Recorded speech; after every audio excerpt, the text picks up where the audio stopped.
Hey everyone.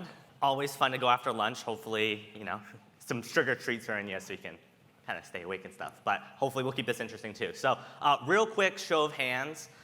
In the past 2 years, who here has tried to either look for a home or sell a home on a Zillow, a Redfin, or ideally Realtor.com? Cool. A lot of people. Awesome. So as I'm sure you all know, the market dynamics have changed quite a bit in the past 2 years. And so we're here today to just walk you through some of the cool stuff that we've built or are going to be building soon to help people find their dream home by leveraging our in-house machine learning team as well as Movable Ink's awesome technology. Made this slide, don't need this anymore because you all know who we are. So what is Realtor.com? We are the home of home search. As one of the most visited real estate websites in the United States, we offer consumers options through an open and transparent marketplace for home buyers, sellers, and renters. And who do we help? Millions of buyers find their dream home with us. We empower them by making all things home simple, efficient, and enjoyable no matter what stage of the real estate journey you're in. But if you've been looking for a home in the last year-ish, the market has not made things easy for us. For the first time in 10 years, home prices are actually down year over year, which is not great if you own a home.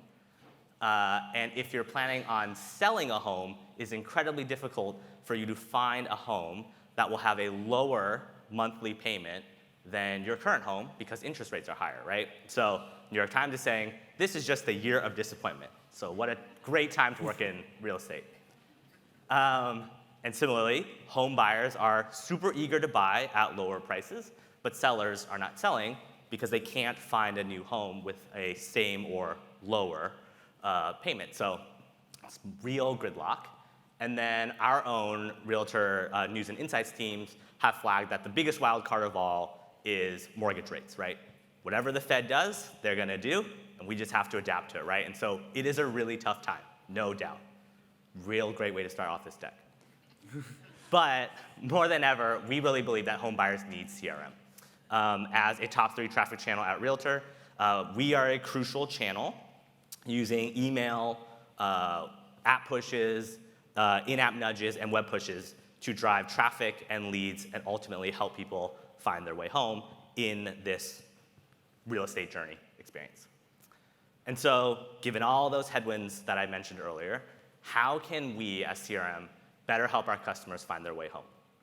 And so, to figure this out, we started off with looking at what we're already doing, right? I think a lot of times we spend effort trying to create truly net new things, net new emails, let's send more. Instead, we said, let's just look at what we're already doing. And we send millions of emails already related to status updates in the real estate market. So you save a search, we send you emails about price drops, price increases, open houses, all that kind of stuff. And we already work with Movable Ink to populate the listing cards that you see on the right. So things like prices, addresses, bed, bath, all that kind of stuff. And so where we wanted to go was to actually leverage our in-house machine learning team's newly launched similar listings model. So bit of context here, if you're looking at a place in San Rafael, California, which happens to be where I live, this model will then recommend you homes based off of that specific listing. And it exists on our app and website today. But we thought, how do we then bring this into email? And the reason why we wanted to use Movable Ink is that similar listings can change hour to hour. Homes come on the market and leave the market. Users are behaving differently at any given point. And so we wanted the most relevant similar listings at the time of open. And we couldn't do this without Movable Ink. So super excited. So partnering together, Realtor.com's in-house stuff, Movable Ink's awesome stuff, we partnered together to create personalized home recommendations at the time of open. And so what does the actual test look like? So on the left-hand side, that is our control, standard email that we send. And in the experiment, that similar homes module at the bottom has image personalization at the user level based off of the similar listings that are shown in the email.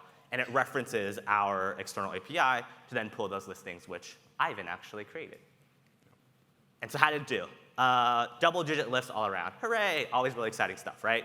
Like, it's always great when our experiments work. But we want to call out that click-to-open rate was an 18% lift. Unique users is actually a metric that we care a lot about, because even if open rates or click rates increase, if unique users is flat, so let's say, for example, Ivan is just the same person clicking over and over, that doesn't actually meaningfully move our business. We need unique people to come to Realtor.com.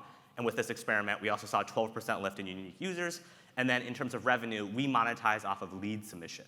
And so it's a helpful metric kind of to say, not only did they see a home, they clicked on that home, found it valuable, and submitted a lead to work with a real estate agent. And so that's where we make the money, and that's where we saw the biggest lift, 20%.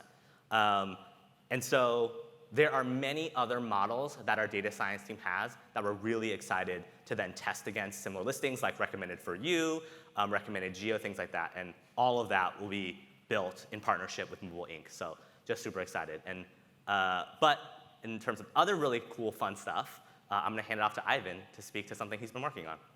Yeah, so that test was really great because it really showed the power we can get out of using Movable Ink to leverage these data science models. And as Chris mentioned, we have a lot of other ones as well. But we're not just looking at data models. We're also trying to solve some other problems we really haven't tackled before. So if you go to the next slide. So everyone, I think, is familiar with the concept of an abandoned cart. This is what it looks like for a standard retail client. We used Everlane in this example. But we sell homes. We don't really have carts, right? You can't fit a home in a cart. You can't abandon a cart. You're competing with other people. So what does that look like for us? Well, we see that there's a similar opportunity. While we don't have carts, we do get a lot more value if a user saves a search. So that's sort of the action we would want to encourage instead of come back to your cart, buy this stuff. It's like, hey, come back to our site. Here are the benefits you get from us if you save this search. There's a lot of value we see from people that do end up saving a search, because once you save that search, you can let us know how often you want updates for it. Do you want them in real time? Do you want them daily? And so it's really customized to the consumer in that way, because they get to choose how often we're mailing them and what we're mailing them about. If you don't save a search, we're guessing, and we're good at guessing, but we're still guessing what listings to show you, right? But it's way more powerful if you're telling us what listings you want. Next slide. So how did we do that? Well, pretty straightforward. I think, like I said, we're probably all familiar with abandoned carts. User performs a search, maybe multiple searches on our website. They kind of see what it's at. Then they leave the website. After 30 minutes, we send them an email. After that, this is where, a lot of the magic happens is at email open, Movable Ink is helping us connect our API to a map API and really deliver this, what we feel is going to be very compelling content to the user in terms of what are the benefits you get from saving that search, but also giving them a really good visual of what that search looks like right now. Go to the next slide. And that's how we end at this map. So as I mentioned, as the intro mentioned, I'm a manager on the ops team, so my team's in the weeds building this, so I kind of nerd out on all the details that go behind creating this map, because there's a lot going on.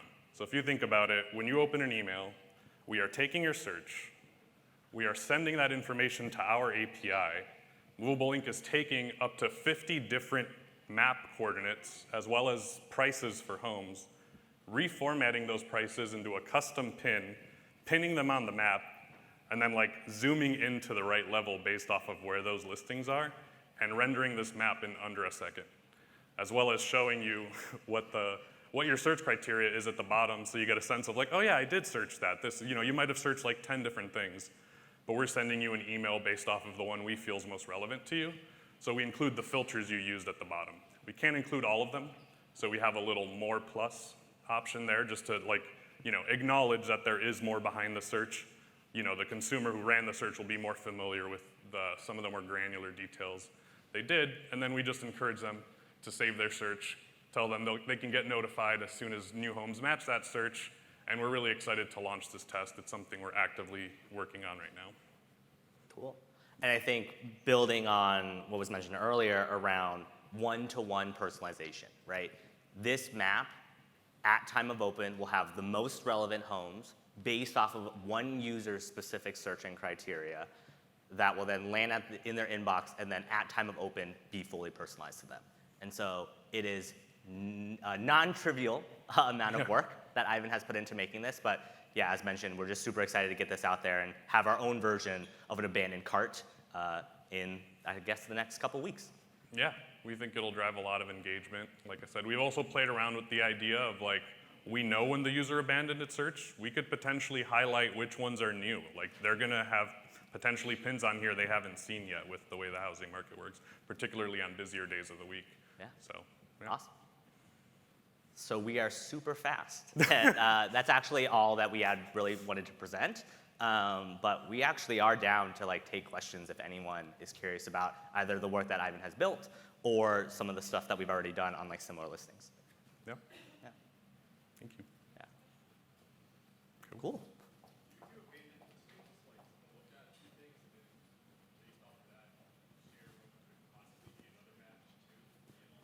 Correct, yes. So the question was, do we do abandoned listings? The way that we do that is, ideally you save the listing to then get updates about that specific listing. But if you don't save that listing, but that becomes what we call like your dominant zip code, then we will then reference that zip code in that listing. And as we're trying to build more in the future, we want to reference any safe search or any customer data that you may have given us so that we can not only give you updates on that listing, but also recommend you other homes based off of that listing. Yeah, one of the other data models we're going to test into is recommended homes, which is based off of the specific behavior you've looked at. Similar listings is based off of the listing you've looked at. Recommended homes would be specific to all of your activity. Correct. Yeah. I did see one other hand in the back.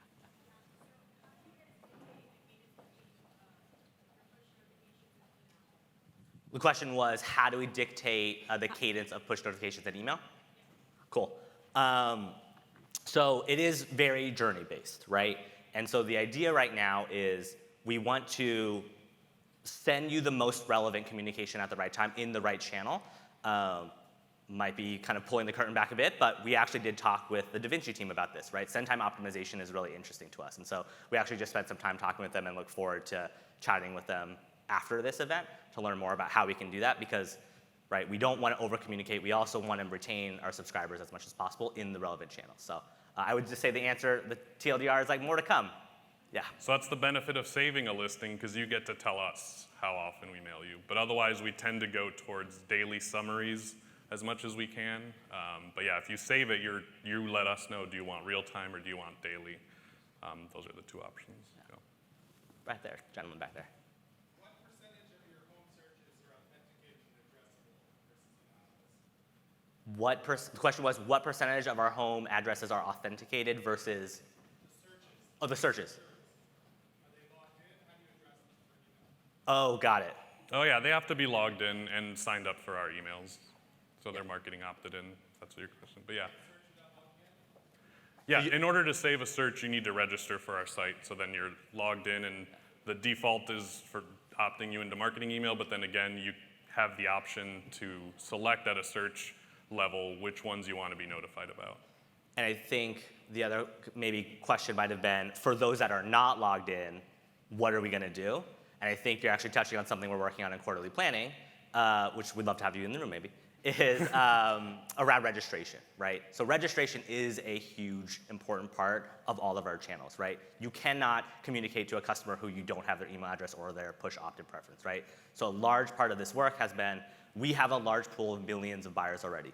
Let's optimize what we're already doing and get those gains. And we've already seen double-digit lifts. Now let's go one level above that in the funnel and say, well, now we need to get more people to get those awesome communications. And that's where we're actually focused on too, going into next year. Yeah. Right there. Since property records are public information, do you ever use real estate transactions to inform your CRM? That's a good question. Ivan, do you know more? Not today. We do have access to all of the property history records, and it does get muddy in terms of what locations we're allowed to have access to what data. Like there's certain MLS-specific rules and like state-specific rules, but as of right now, we're not using property history. In some way we are in terms of like status changes if it's an active listing, but not so much the public record aspect of it. Right there. With the absence of like being able to offer a promotion, how do you pin back a lapsed customer? Yeah, that's a great question. So for those who couldn't hear, in the absence of a promotion code, can't do 50% off a home. How do we bring back customers, right?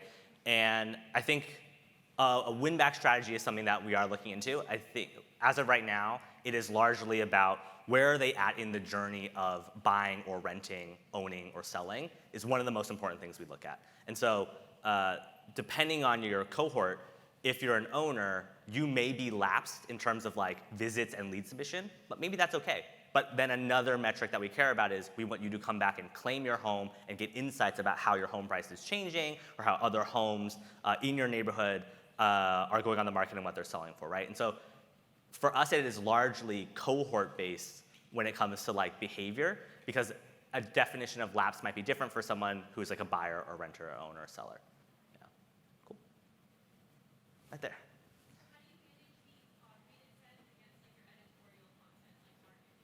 Question was, how do you manage our automated sends against our editorial content calendar? It's a good question. So right now, the largest, I would say, driver of the Realtor.com like unique user group is the automated sends, right? These home alerts are really important because that's the thing that people care most about. When it comes to editorial, we try to then find opportunities in the calendar, but again, I think that's where it speaks to like our interest in DaVinci or send time optimization products in general, which is how do we get you that at the right time? And I think different consumers for our base are different in the sense that we've actually seen some consumers receive as many as 200 home alerts in a day. Yeah. Real time. So like a lot of activity in their market and they care a lot. And we've done work on our side to upshift or downshift them. And we actually, fun experiment we did was like, if you got more than 100 real-time notifications and you didn't open them in the last 7 days, we just said, you don't get them anymore. And we've actually gotten customers come back and say, hi, why did you turn these off for me? And we were like, because you're not opening them and you get like 100 of them. And they were like, no, please reactivate them. And so Ivan actually has to go in and toggle that. And so I think that's where like, we as humans have some idea of what a consumer wants, but it becomes really interesting to work with partners like Movable Ink and other folks to figure out like, well, what does this one consumer actually want in terms of like getting editorial versus getting an automated email on the same day or maybe spread over a couple days. Yeah, and one thing is also we try to be smart about planning our editorial content, so we don't send to everyone as often. We do a lot more targeted based off of, oh, you're engaging specifically with renter editorial content, there's a new rental one today, so it'll be smaller ones, and then we only do like maybe 1 to 2 bigger full audience ones a week, so it's not as overwhelming. Any other questions? Cool. Well, we know these meetings are actually, or sessions are quite tight, so hopefully you enjoy the extra time and get some water, stay hydrated. Yeah, thanks, everyone.